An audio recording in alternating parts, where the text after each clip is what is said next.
So the next thing you want to do once you get all your assets imported into After Effects is most likely you're going to want to parent or rig them together. Now, there is no shortage of different tutorials and third-party plugins out there that go over rigging with After Effects characters where you can skin them and joint them and all that great stuff. Um, Greg Gunn has one, Duick is the big one. A lot of these are kind of all third-party uh, rigging plugins. So you'd have to download those and follow those instructions and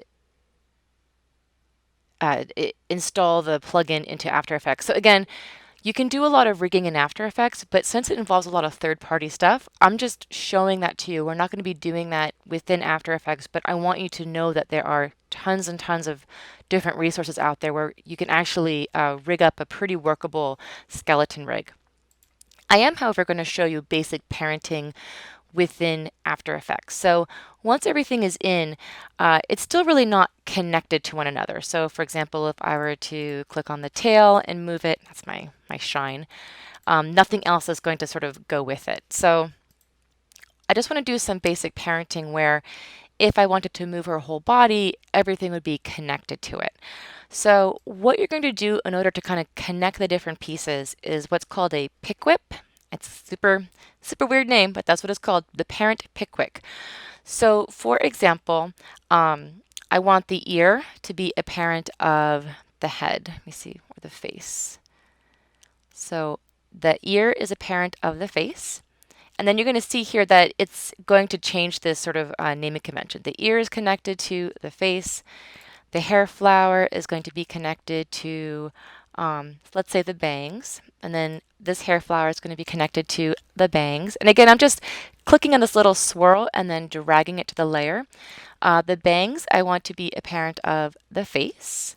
The eyelashes are going to be a parent of the eyes.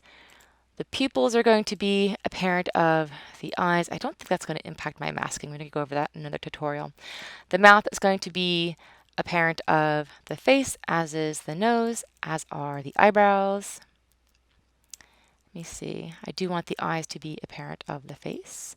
So now when I move the face, and again, I want the back hair to be a parent of the face as well. So here I can attach things without impacting their layer order. So let's see if this works.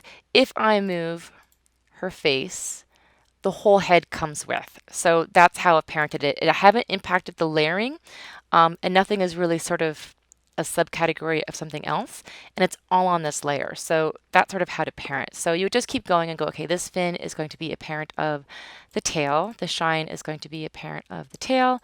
The right arm is going to be a child of the body, torso. Torso is probably going to be the main sort of intersection point. So the face is going to be a parent of the body as well. The left hand is a child of, reverse the parenting. The hand is the child of the arm, and the arm is a child of the upper arm, and the upper arm is a child of the torso. I think when I was saying parent up here, I meant child. The platform in the background, they're just background elements, so I can just lock those. Let me see. The tail is going to be a child of the torso, and then the torso is kind of the main, so now if I click the torso, everything will come along with it. If you didn't want the torso to be sort of the holder for everything, what you could do is create a new null layer. So if you go to layer, new, null object, and it just sort of appears like this. What it means, it's like an empty layer, basically. So there's just sort of nothing there. But it just means that anything in it, like so if I were to click on this and then parent it to the torso, oh, hello.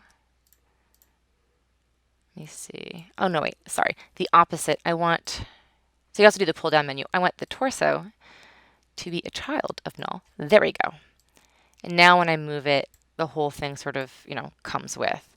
So that's just sort of an idea of what the null layer is. It's just an empty holder, as it were, and you could attach the torso to it, or you could just sort of deal with the torso. Another way of parenting is if you wanted to put the face without the back hair in its own comp, you could, but then you would have trouble syncing what she was doing with the rest of her body. So if you wanted to have any animation in her face that related to what was going on with her body, it'd be incredibly difficult to sort of sync that up if her head was in its own comp because I can't see back outside of it in the same way that I can with Animate. Um, so at that point, it kind of becomes workflow preferences of what you want to comp and what you don't want to comp. But that's just a quick primer on how to use a pick whip and how to do basic parent-child parenting in After Effects.